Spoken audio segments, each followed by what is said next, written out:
Economics সম্পর্কে জানে, তারা সায়েন্স সম্পর্কে জানে। আপনি এগুলি পড়েন, আপনাদের ইংরেজি শিক্ষা হলো হারাম। আপনারা তো এটা মনে করেন। এই যে আপনি না একটু আগে ইলিয়াস একটা ভাই, কথা এই বললেন না, কথাগুলোর সাথে আমি একটু একেবারে ভদ্রভাবে দ্বিমত পোষণ করতেছি ভাই। আমি বলি ভাই, এই তর্কে যায় না, আমাদের যে এই তর্ক গেলে আবার অনেক লম্বা হয়ে যাবে। ওই তর্কে যায় না। ইসলামের মধ্যে কি কোরআন শরীফে ইকোনমি আছে? হ্যাঁ, কোরআন সুন্নাহে অবশ্যই ইকোনমি আছে। এই কোরআন শরীফের কোন জায়গায় আছে ইকোনমি? এই যে আপনি যেভাবে এখন সুনির্দিষ্ট বলতেছেন কোরআন সুন্নাহর কোথায় আছে, আপনি আল্লাহ রাসূল কিন্তু সাল্লাল্লাহু আলাইহি এটা ওয়াসাল্লামের এই বক্তব্য আবার কাট করে নিয়ে যায় পাবলিক, আবার অন্যভাবে দিবে। কিন্তু আমি বলছি যে কোরআনে সবকিছু আছে, কিন্তু কোরআনে কি আপনি বললেন খালি কোরআন শরীফটা আপনি পড়লেন? এই কোরআন শরীফ আপনাকে বলছে ভাই, এই কোরআন শরীফ আপনাকে বলছে আপনি যান চিনে যান যে আপনি আমার কাছে মনে হয় আমরা একটু সাইড ট্র্যাক হয়ে যাচ্ছি। মূল বিষয়টা হলো যে অবশ্যই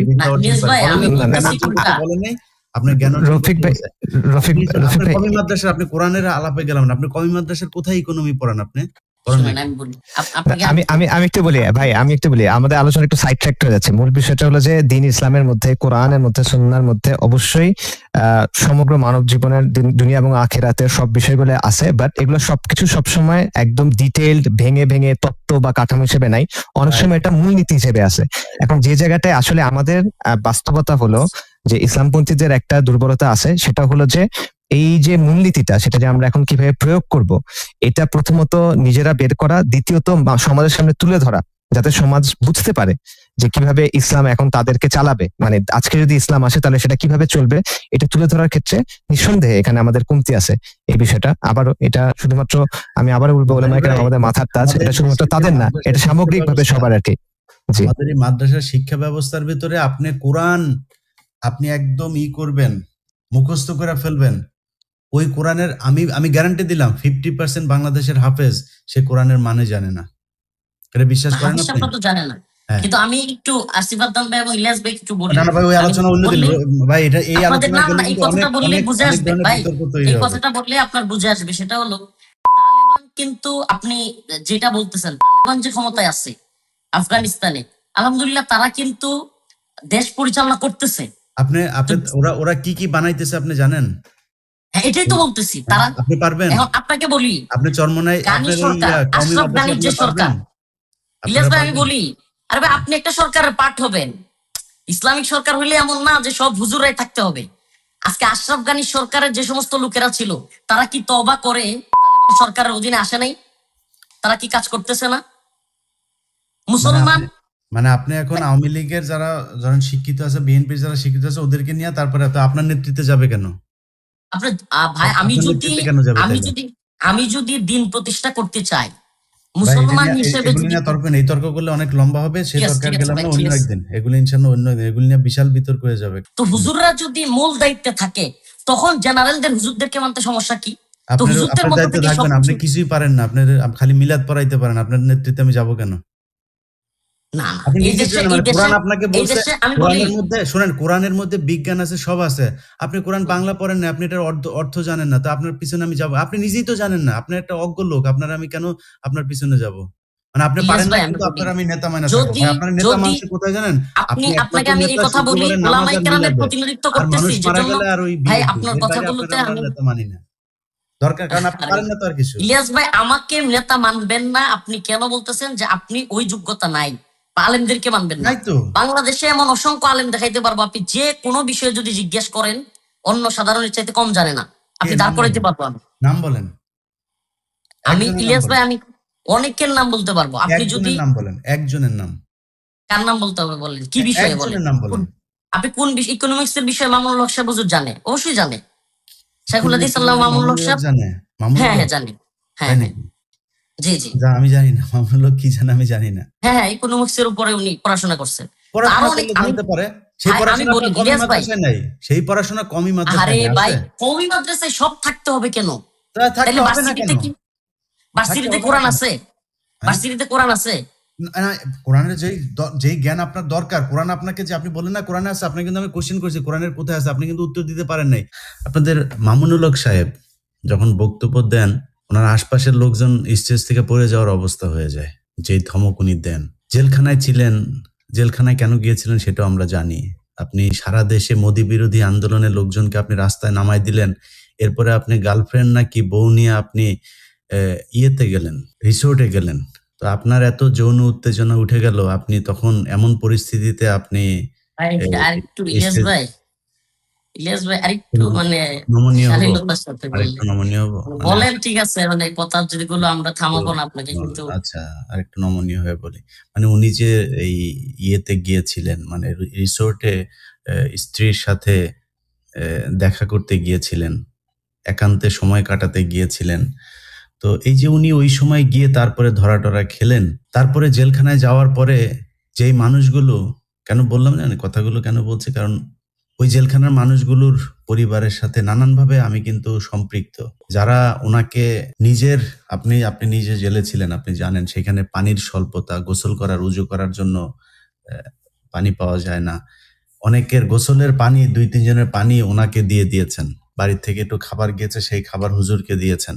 এই মামুনুল হক বের হয়ে কারোর কথা মনে রাখে নাই। যদি মনে রাখতো, আপনাদের এই আলেমরা যদি, আপনারা যারা জেল থেকে বের হয়ে এখন বাইরে আছেন, হেলিকপ্টারে চড়ে চড়ে বিভিন্ন জায়গায় মানুষকে বুঝাইতে যান, আপনারা যদি মনে রাখতেন আজকে এই লোকগুলোর জেলখানায় থাকতে হইতো না। আমরা যদি বলেন 99% এই দেশের আলেমরা তাদের অতীত ভুলে গিয়েছে। এখন সবাই আছে কে কোন দলের সাথে মিশবে, কোন দল থেকে কয়টা আসন নিবে, এটা নিয়ে নানান ধরনের ব্যস্ততার ভিতরে আছে। এই পরিস্থিতি যদি চলতে থাকে, ছালা আবারও সবাই হারাবেন। এই দেশে জুমার খুতবা দিতে পারেন নাই, একটু মনে রাখেন। তো আপনি আমাকে সংযত হতে বলেছেন, আমি যথেষ্ট সংযত হয়েই ছিলাম এতদিন। না ভাই, আসলে আমি আপনার কথা তো আমি আটকাইতে আপনি পারবো কারেক্ট না। হুজুর, আপনি কারেক্ট। আপনি যেটা বলেছেন ওইটাই ঠিক আছে, আমি ওইটাই ঠিক। এই দেশের আলেম সমাজের দায়িত্বটা কি? আপনাদের কারণে সেই মানুষগুলো এখনো পর্যন্ত জ্বলে, মানে জেলখানায় আছে। বিশ্বাস করেন, যদি ভুলে যেতে পারতাম, এগুলো নিয়ে যদি খারাপ না লাগতো, আপনারা কেউ যদি এই মানে না করতেন, তাইলে এগুলিতে যাইতাম না। খারাপ লাগে, আমার খারাপ লাগে। এখন কি করব? অনেক মানুষ, এই যে আপনারা ৩ জন দাড়ি টুপিওয়ালা মানুষ আছেন না, আমি যেখানে বসে আছি, এখানে বসে আপনাদেরকে নিয়ে কথা বলতেও অনেকে না করেন। ভাই, আলেমদেরকে আপনি আপনার ইউটিউব চ্যানেলে আইনা খায়া ফেলবে। আরে ভাই, আমি দুনিয়ায় ১ সেকেন্ড বাঁচতে পারবো না আল্লাহ না চাইলে। কত বিপদ আল্লাহ কত বিপদ দিয়েছেন, আল্লাহ সেটা কাটিয়ে দিয়েছেন। এগুলো নিয়ে কেয়ারও করি না। কিন্তু কথা হইলো যে আপনি আলেম, আপনার আরেকজন আলেম সহকর্মীকে, আপনি সহযোদ্ধাকে আপনি জেলখানায় রেখে আসলেন। আপনার ইচ্ছা করেন ওই মানুষটা জেল থেকে বের হোক? যদি সত্যি হয়, আমি যেকোনো জঙ্গিবাদের বিরুদ্ধে। কেউ যদি আসলেই জঙ্গি হয়ে থাকে তারা বিচার করেন। এই যে নুরুল ইসলাম ভাই কথাগুলো বলল, ভাই নতি হারিয়ে গিয়েছে সেজন্য সে জেলে। এই যে ফেনীর ঘটনা, এখন জানে যে ফেনীর ঘটনাটা এখন কোর্টে উঠলেই সেটা হয়ে যাবে। প্রতিটা ঘটনায় ম্যানুয়ালি অ্যাটর্নি জেনারেলকে বলা লাগে, ওনাকে বলা লাগে, কেন বলা লাগবে কেন রে ভাই? আপনি সেই মানুষগুলির রক্তের উপর দাঁড়িয়ে তারপরে আজকে আপনি এই চেয়ারে বসেছেন। জীবনে কোনোদিন আপনি আইন উপদেষ্টা হইতে পারতেন, জীবনে আপনি জাজ হইতে পারতেন, যেই জায়গায় আপনারা আছেন ভুলে গেলেন। তো এই জন্য খারাপ লাগে ভাই। কিছু এই যে আমি যখন মানে আসিফ নজরুলকে নিয়ে যখন কথা বলি, এমনিতেই তো আসিফ নজরুলের বিরুদ্ধে যায়নি ভাই। ৫ তারিখের পর থেকে বারবার তাকে বলা হয়েছে যে স্যার আপনি এই লোকগুলি ছেড়ে দেন। আর যেই কন্ডিশনে বলেন, যে ভাই বললেন যে কোনো কন্ডিশনে পাসপোর্ট রাখবেন, দেশে যাইতে পারবে না, এই জেলা থেকে ওই জেলায় যাইতে পারবে না, এই হাসপাতালে ভর্তি হইতে পারবে না, যেই কন্ডিশন আপনার ইচ্ছা হয় এই কন্ডিশন দিয়ে আপনি জামিন দেন, তার কোনো সমস্যা নেই। মুসলেখা লাগবে, কারোর আপনি আটক রেখে করবেন, সমস্যা নেই, করেন, যে কোনো পদ্ধতিতে জামিন দেন। মামলাই উঠায় না, জামিন তো বহু দূরের কথা। এইভাবে চলছে এই দেশ।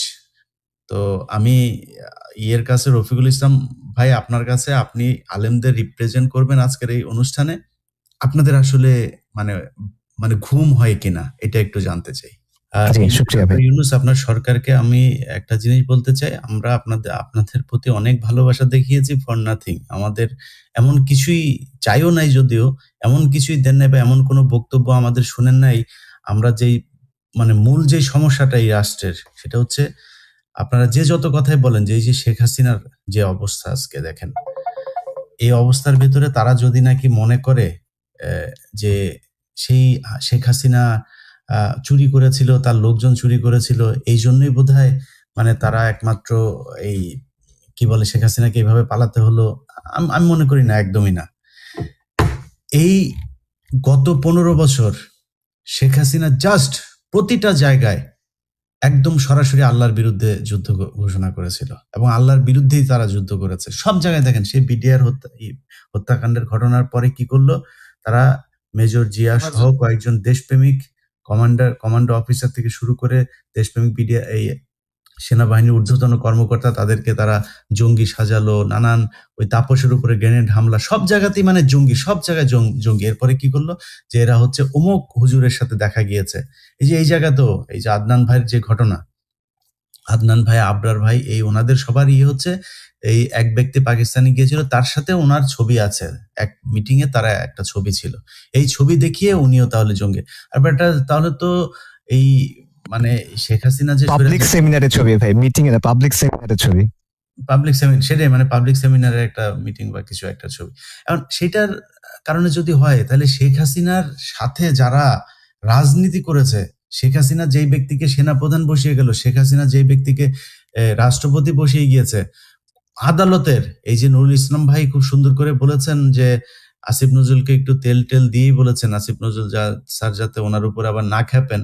তো আমি তো তেল দিয়ে বলতে পারবো না, কিন্তু আসিফ নজরুল স্যারের মূল যে পিএস, আমরা নাম ধরে বলেছি, সেই শামসুদ্দিন মাসুম, সে ছিল হচ্ছে সাবেক প্রধান বিচারপতি এবিএম খায়রুল হকের পিএস। সেই ব্যক্তিকে আসিফ নজরুল এখনো পর্যন্ত রেখেছে। আসিফ নজরুলের একটা বউ আছে, 4-5টা গার্লফ্রেন্ড আছে, প্রচুর টাকা আছে, অনেক কিছু আছে, শুধু সম্মান নাই। আসিফ নজরুল তুমি রাস্তাঘাটে গেলে কয়দিন পরে জুতা দিয়া থাপড়াবে তোমারে। যখন যেটা বলি ওটা 6 মাস পরে হইলেও ফলে। এই যে আজকে এনসিপির যে অবস্থা দেখতেছেন না, বলেছিলাম তাদের সাথে যখন ইন্টারনাল কথাবার্তা হইতাম, বললাম ভাই আপনার রাজনীতি করার দরকার কি? আপনি 5ই আগস্ট যে আপনার এত বড়, আপনি সারা দেশের মানুষ আপনার পিছনে আসলো, আপনার কি কোনো রাজনৈতিক দল ছিল নাকি? দরকার নাই তো, যেটা করা দরকার সেটা করেন। মানুষ এমনিতেই নির্বাচনের আগে বলতেন আমরা ভোটে দাঁড়াবো, এমনি ভোট দিত আপনারে। সেটা না করে তারা দেখেন জামাতের বিরুদ্ধে বলে, বিএনপির সাথে লাগে, এই করে ওই করে, নানান পিদিকের যে অবস্থা, কোনো আসল কাজে তারা হাতই দেয় নাই। তারপরে টাকা পয়সার সাথে তো মিলে গিয়েছে, সেগুলো নিয়ে এখন আর বলি না। কারণ ওই যে বললাম 5 তারিখে আজকে যে কথাগুলো বলছি, রফিকুল ইসলাম মাদানি, আসিফ আদনান কিংবা আব্দুল্লাহ ইবনে নুরুল ইসলাম, ওনারা যারা আমার সাথে লাইভে কথা বলছেন, এই মানুষগুলো আমার সাথে লাইভে কথা বলারও সাহস পায় নাই আগে, তারপরও কথা বলছি, বলার সুযোগ পাচ্ছি, এইটুক কারণে একটা সম্মান তাদের প্রতি আছে।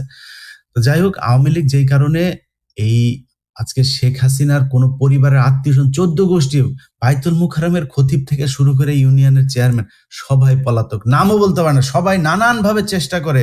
আমি বিএনপি করতাম, আমি আওয়ামী লীগ করতাম, মনে মনে আওয়ামী লীগ করলেও মনে মনে বিএনপি করতাম।